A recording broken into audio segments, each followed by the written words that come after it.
Eu saúdo os irmãos com a paz do Senhor Jesus, amém? Sim, mas irmãos, abra sua Bíblia no Evangelho de Lucas, capítulo 19. Evangelho de Lucas, capítulo 19, a partir do verso 1.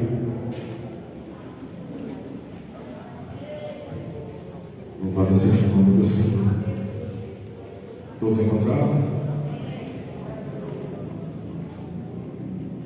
Zaqueu, o publicano. E tendo Jesus entrado em Jericó, ia passando. E eis que havia ali um homem chamado Zaqueu, e era este um chefe dos publicanos, e era rico. E procurava ver quem era Jesus, e não podia, por causa da multidão, pois era de pequena estatura. E correndo adiante, subiu a uma figueira brava para o ver, porque havia de passar por ali. E quando Jesus chegou àquele lugar, olhando para cima, viu e disse: Zaqueu, desce depressa, porque hoje me convém pousar em tua casa. E apressando-se desceu e recebeu com júbilo. E vendo todos isso, murmuravam, dizendo que entrara para ser hóspede de um homem pecador. E levantando-se Zaqueu, disse ao Senhor: Senhor, eis que eu dou aos pobres metade dos meus bens, e se em alguma coisa tenho defraudado alguém, o restituo para o pecado. E disse-lhe Jesus: hoje veio salvação a esta casa, pois também é este filho de Abraão, porque o Filho do Homem veio buscar e salvar o que se havia perdido. Podeis tomar assento, louvado seja o nome do Senhor Jesus. Meus amados, eu gostaria de agradecer ao meu Deus, que me dá todas as oportunidades. Eu gostaria de agradecer ao nosso pastor Richardson, que nos honra com tão augusta oportunidade, que é trazer a mensagem do Senhor à nossa igreja, um culto de domingo, um culto da família. Muitos de nós não conseguem vir à igreja durante a semana, muitas vezes por questões de trabalho, ou de estudo, ou questões diversas. E aqui no domingo é o culto onde a grande maioria, inclusive esses irmãos e irmãs, conseguem vir. Meus queridos, depois de mais de 3 anos de ministério do Senhor Jesus Cristo, a sua jornada na terra está prestes a chegar ao fim. Logo depois de Jesus ter aparecido em público para iniciar o seu ministério, quando ele vai ser batizado por João Batista no Rio Jordão, depois disso, Jesus, impulsionado e impelido pelo Espírito Santo, ele vai travar uma batalha com o inimigo, o maior inimigo das nossas vidas, o próprio diabo no deserto. Depois de o vencer, Jesus volta da Judéia e vai para a Galileia, passa o breve período na Galileia, e ele retorna para a Judéia e passa um período de cerca de 8 meses em um primeiro ministério da Judéia. Adiante disso, Jesus retorna para a Galileia e passa um período de cerca de 2 anos trabalhando, profetizando, curando, evangelizando na Galileia. Por fim, ele exerce o seu ministério na região da Pérea, e os últimos 4 meses de sua jornada na Judéia. Na ocasião, Jesus está fazendo pela última vez um caminho que passava pela estrada que ia da Pérea direto para Jerusalém. No meio desse percurso existia uma cidade chamada Jericó, uma cidade que era o último porto para os viajantes, a última parada antes de chegar em Jerusalém, porque Jericó ficava a 27 quilômetros da cidade santa. Ficava no Vale do Jordão, a cerca de 8 quilômetros do Rio Jordão. Mas antes de chegar nessa cidade, uma cidade que Quando Israel conquista a terra prometida, no capítulo 6 de Josué amaldiçoa essa cidade, amaldiçoa em nome do Senhor, sob pena de que quem tentasse levantar os alicerces dessa cidade, ou colocar os portões no lugar, perderia pela primeira situação o filho mais velho, e ao colocar os portões, o filho mais novo seria morto. Quando ele está no caminho, ele encontra com uma pessoa especial para a população local. Era um jovem, e este jovem disse que era muito rico, e ele se aproxima de Jesus na tentativa de justificar a si mesmo junto àqueles que estavam acompanhando ele. E quando Jesus olha para ele, Jesus vê o coração daquele jovem, e ele perguntava: bom mestre, chama Jesus de bom. Na linguagem dos rabinos, isso era um elogio aos mestres, aos rabinos. E Jesus dá uma repreensão dele: por que você me chama bom? Um só é bom, o Pai que está no céu. Não que Jesus não fosse bom, porque ser bom é um atributo de Deus. Jesus estava dizendo para ele que nenhum homem que está fora da presença de Deus, que está longe do alcance do Espírito Santo, pode ser bom perante Deus. Jesus olha no coração deles e ele diz: olha, o que é necessário, Senhor, para alcançar o reino do céu? E Jesus diz para ele guardar os mandamentos, e em especial um mandamento muito importante que Jesus olhou para ele e viu que ele não guardava, que era de amar o próximo dele, onde ele tinha que perder suas riquezas. A gente faz um teste: dar aos pobres e depois seguir Jesus. E a Bíblia conta que ele foi triste embora porque era rico. Entrando em Jericó, Jesus encontra uma figura conhecida de todos nós, uma figura emblemática, o cego.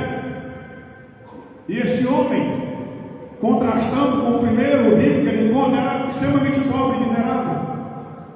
E ele estava ali nos portões na entrada de Jericó para pedir esmolas a todos os viajantes que passavam por aquele caminho, porque Jericó ficava no coração de uma importante rota comercial do Império Romano.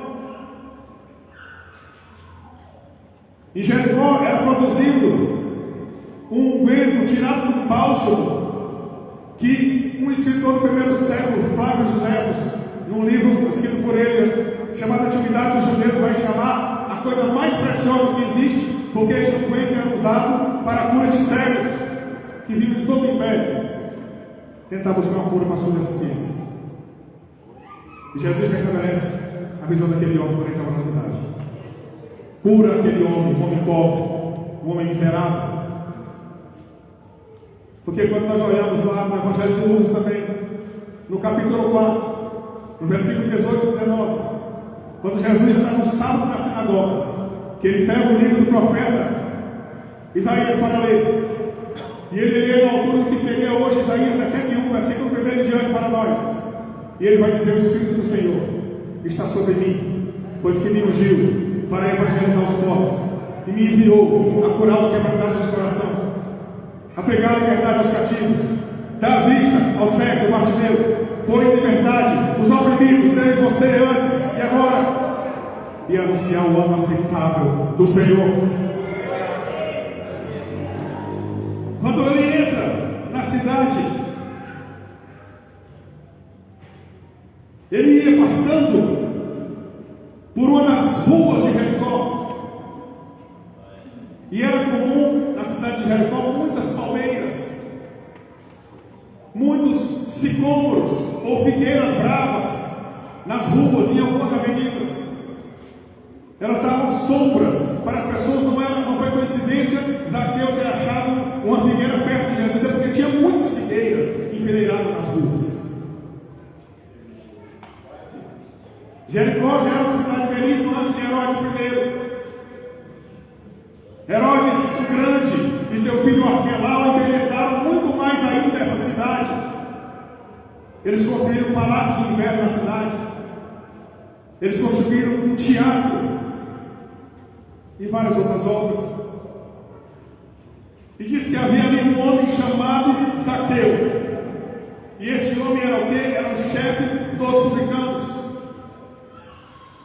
O nome Zaqueu vem do hebraico Zacai e significa puro.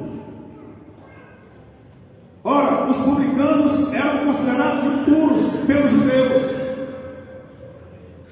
porque eles eram indivíduos que cobravam impostos para o Império Romano.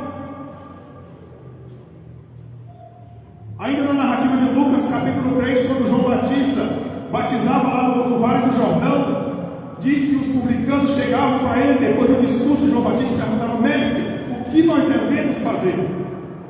E João falava para eles: não cobreis mais do que está determinado vocês cobrarem. Não era pecado trabalhar com o publicano. O erro, o pecado estava em eles cobrar mais do que deveriam cobrar. Eles eram marginalizados porque eles se associavam com os soldados romanos para extorquir as pessoas. Plantavam falsas acusações para as pessoas, para depois tirar dinheiro das pessoas. E a região da Galileia já era oprimida por Roma há muito tempo. O publicano era considerado um homem impuro. Ele não podia adorar no templo. Fato este, que no capítulo anterior, capítulo 18, no verso 9, Jesus conta uma outra parábola de duas pessoas que vão adorar no templo, um fariseu e um publicano. O fariseu estava orando dentro do templo, porque os fariseus oravam dentro do templo, buscando justificar a si mesmo, se colocando melhor do que o publicano. Mas o publicano estava de longe e nem ousava olhar para o céu, mas batia nos peitos: ai, Senhor de mim, pecador. Nós não podemos esquecer que no capítulo 9 de Mateus, Jesus entra numa alfândega também na cidade de Cafarnaum para chamar um dos que seria apóstolo a Deus.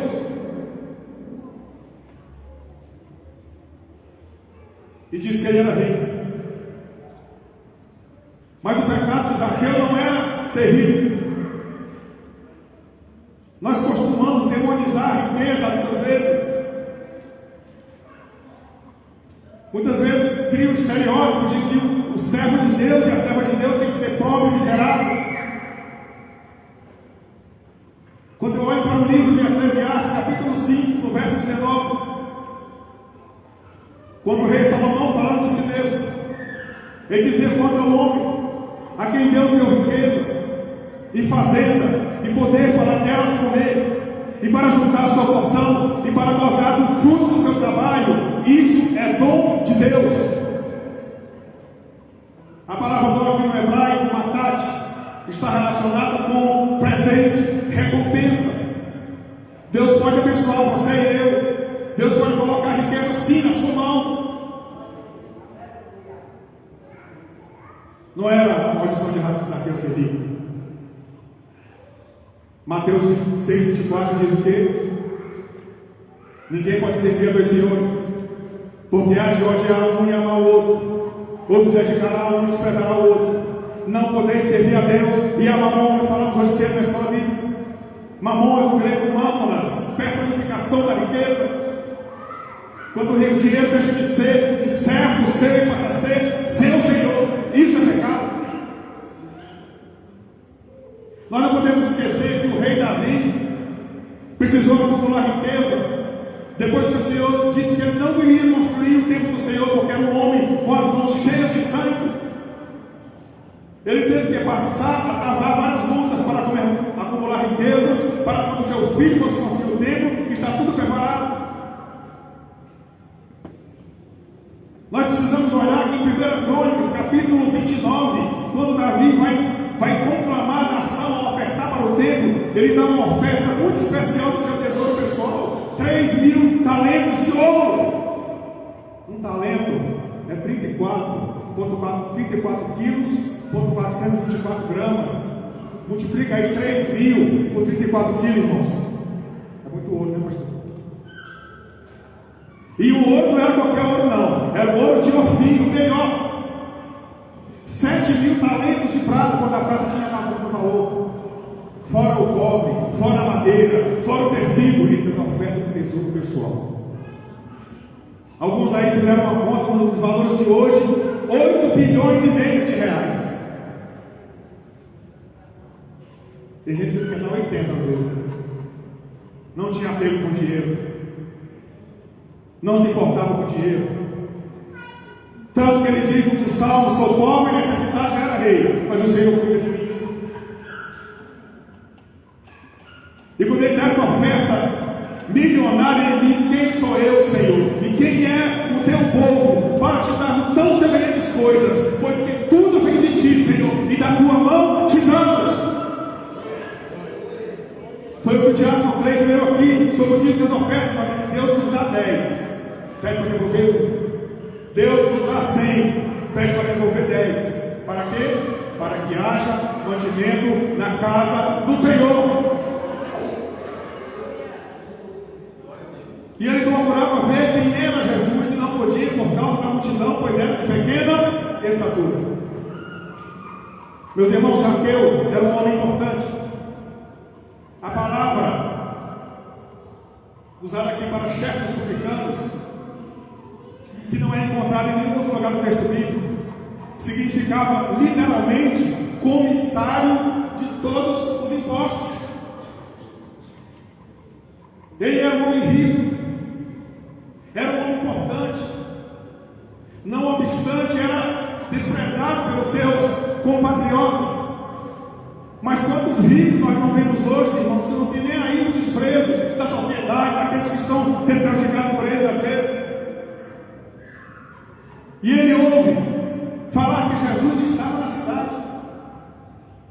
Eu quero ressaltar que na primeira vez que Jesus esteve em Jerusalém, no Reino do Sul, nos 8 meses, pode ser que Zaqueu tenha tido a oportunidade de ver Jesus, mas de alguma forma ele não chegou. Só que agora, a última oportunidade, ele não sabia disso, estava passando por ele.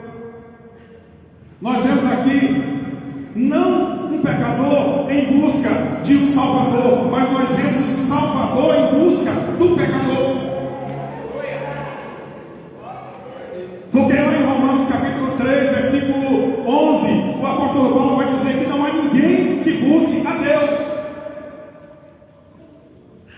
Se nós olharmos no capítulo 15 ainda de Lucas, no Achados e Perdidos da Bíblia, nós vemos a palavra da ovelha perdida. Quem vai buscar a ovelha? O pastor. Quem é o pastor?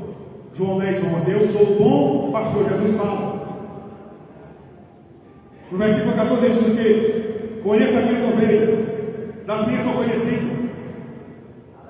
Ele saiu gritando pelos montes das ovelhas, chamando a ovelha. No verso 27 de João 10 ele diz: as minhas ovelhas ouvem a minha voz, eu as conheço e elas me seguem. Quem é a ovelha do Senhor nesta noite? Quem está ouvindo a voz do Senhor nesta noite? Jesus veio aqui para resgatar, meus amados, ele está passando por aqui. Diz que ele era de pequena estatura. Nos padrões do antigo Mediterrâneo, um homem de pequena estatura significava um homem de menos de 1,5 metro de altura. Imagina que é um 1,5 metro. Nós somos baixos, é quase uma mão. E ele não olha para a sua posição social. Ele queria ver Jesus. Ele só queria ver. O jovem anterior a ele, que era rico, menos rico que ele, porque os historiadores dizem que Zaqueu pode ter sido prefeito de Jericó. Ele era muito mais rico. O homem queria se justificar e só queria ver. E ele sobe numa figueira brava. Alguém já vê aquelas árvores que o tronco sai do chão, baixinho assim? Ele sai assim, nasce quase do chão, cai, e ele fica assim, meio paralelo com o chão. No cerrado tem muito. Era mais ou menos aquilo dali. Ele deve ter subido, a folhagem é dispersa. Ele falou: eu só quero ver, eu não quero chamar atenção, não quero me justificar. Eu tenho até vergonha porque os meus concidadãos aqui me odeiam. É capaz de querer me deixar aqui porque eu sou impuro, eu não posso chegar nem perto do médico. Mas acontece algo inusitado e inesperado. Normalmente nós temos que olhar para cima para chamar a atenção de Deus, mas aqui o Salvador está olhando para cima e viu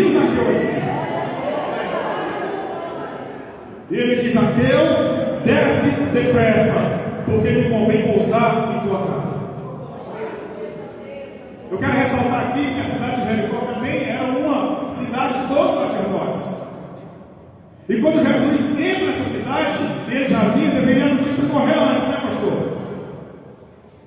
Você lembra que Jesus fala em Mateus 10, versículo 27? Ele diz assim: o que dizer em trevas, o que ouvir em trevas dizei em luz. O que escutai nos ouvidos, pregai sobre os telhados.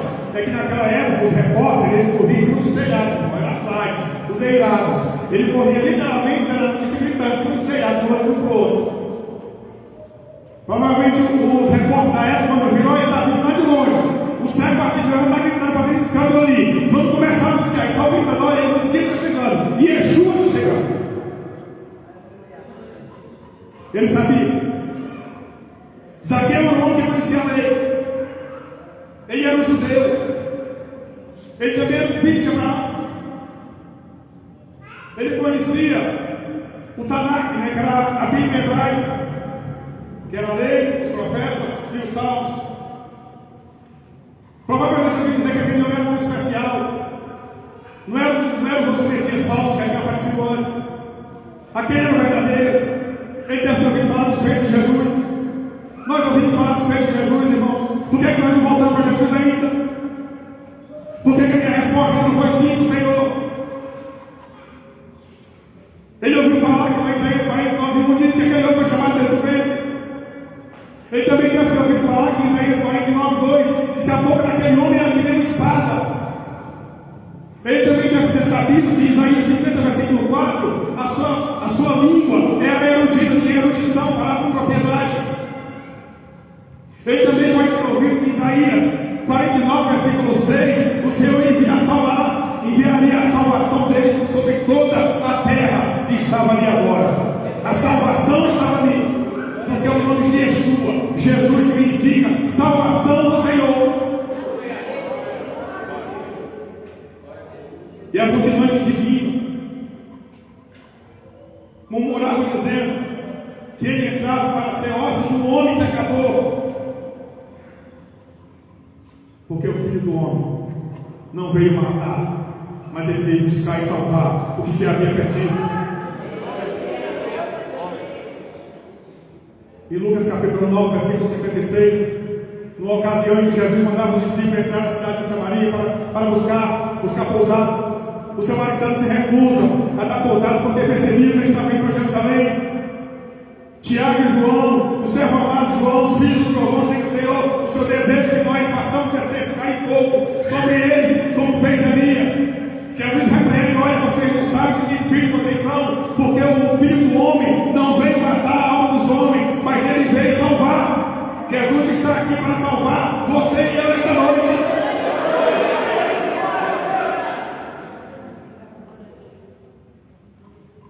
E ele entra na casa de Zaqueu. E meus amados, o simples fato de Jesus ter olhado para ele, ter falado com ele, ter chamado ele para entrar na casa dele. Eu gosto de lembrar de Apocalipse 3:20, que ele fala: eis que estou à porta e bato. Jesus está batendo em portas esta noite. E ele disse: alguém ouvir a minha voz e abrir a porta, eu entrarei em sua casa, com ele cearei, ou seja, terá uma intimidade com você, e ele comigo, diz o Senhor. Zaqueu abriu a porta da casa quando Jesus bateu, e o arrependimento chega no coração daquele homem. Ele diz: Senhor, eis que dou metade dos meus bens aos pobres. Ele fez uma oferta de ação de graças. Tão grande foi a maravilha. Ele passou a vida inteira rico, talvez, mas a vida inteira pobre ao mesmo tempo, porque ele não tinha Jesus com ele, o Senhor com ele. Meus amados, é precioso tudo que foi falado nesta noite, que a minha amada esposa falou aqui nesta noite, o que nosso pastor falou, que todos falaram aqui nesta noite, aponta para a nossa necessidade extrema e urgente de ter o Senhor na nossa vida.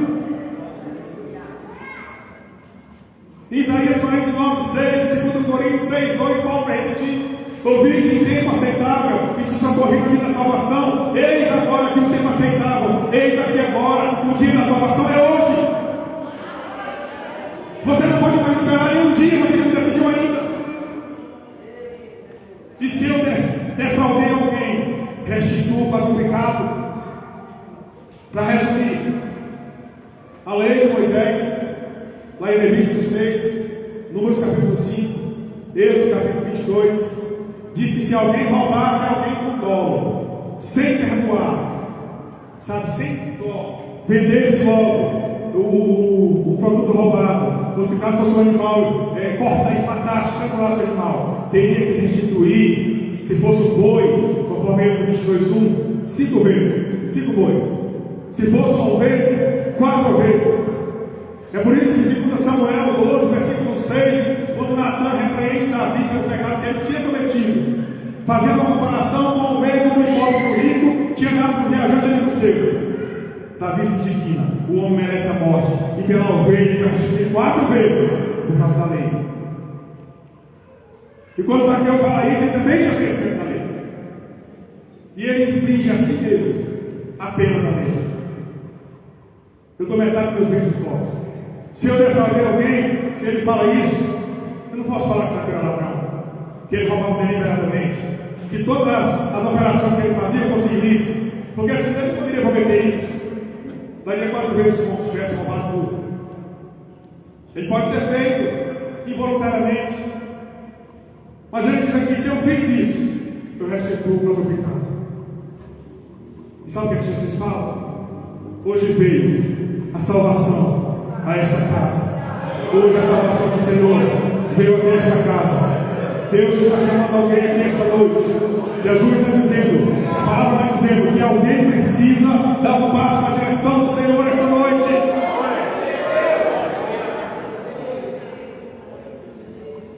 A palavra salvação aqui no texto grego é sotéria. Sotéria é socorro, ajuda, salvação messiânica.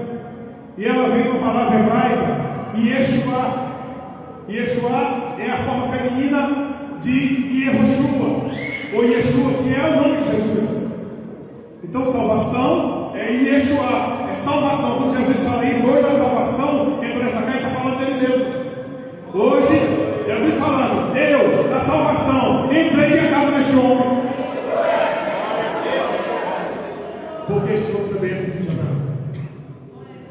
Você lembra do batismo de João também em Lucas? No batismo de João Batista, quando ele está divertindo, ele fala para a multidão que não presumais de vós mesmos, temos por pai Abraão, porque Deus diz que dessas pedras suscitarei filhos de Abraão. Está dizendo o quê? Eu não posso só suscitar minha origem. Eu sou filho de crente, eu sou filho de pastor, a minha família é família de crente, eu sou bom. A salvação é individual. Mas Jesus disse que chegou a esta casa, havia uma promessa de salvação para todas as famílias da terra. Nós precisamos lembrar da promessa que Deus fez a Abraão em Gênesis capítulo 12, no verso 3, onde ele diz: em ti serão benditas todas as famílias da terra. Quando eu vou em Gálatas capítulo 3, versículo 9, o apóstolo Paulo diz: porque todos os que têm fé são benditos do crente Abraão.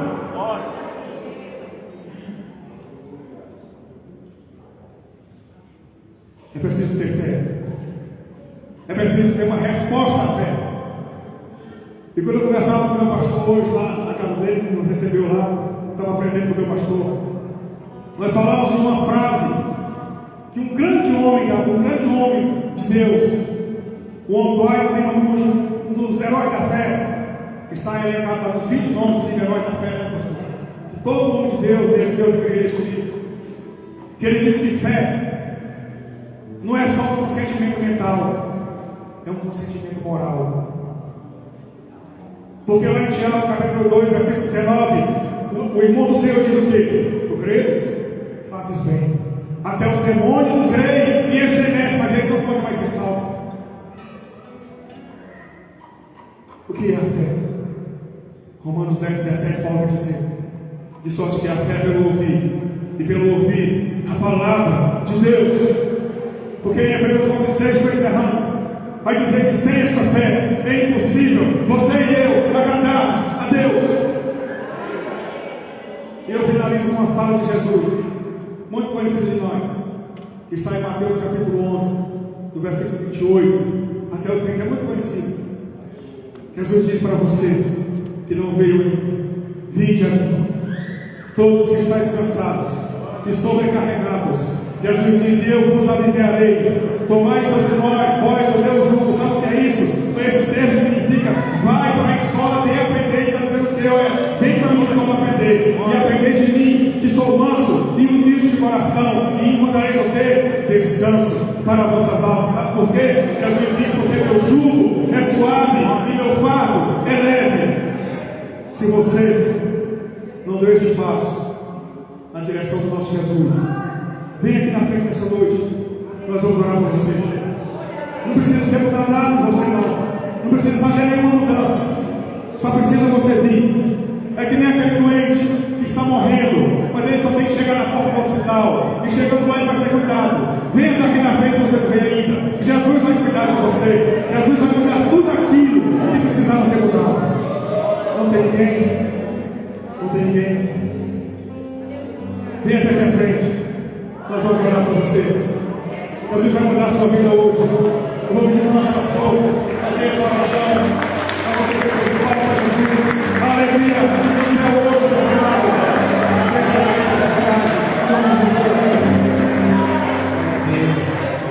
Está de pé, meus irmãos. Vamos orar. Glória a Jesus. Tem mais alguém que hoje gostaria de entregar a sua vida a Cristo? Pastor, Deus falou no meu coração. E eu quero entregar a minha vida a Jesus. Eu quero fazer como Zaqueu. Quem sabe hoje você queria ter encontro com Deus, ver, não é? Apenas sentir alguma coisa diferente, mas Jesus, Ele viu você onde você está, e hoje Ele quer ter um encontro contigo para transformar a realidade da sua vida. Se você quiser, você tem a oportunidade de sair do seu lugar. Você que está afastado dos caminhos do Senhor, ou quem sabe precisa aceitar Jesus, você tem a oportunidade. Se quiser, pode vir. Nós vamos orar. Aleluia, glória a Jesus. Vamos orar por Ele. Levanta a sua mão. Senhor, nós apresentamos aqui esta vida, que nesse instante veio aqui à frente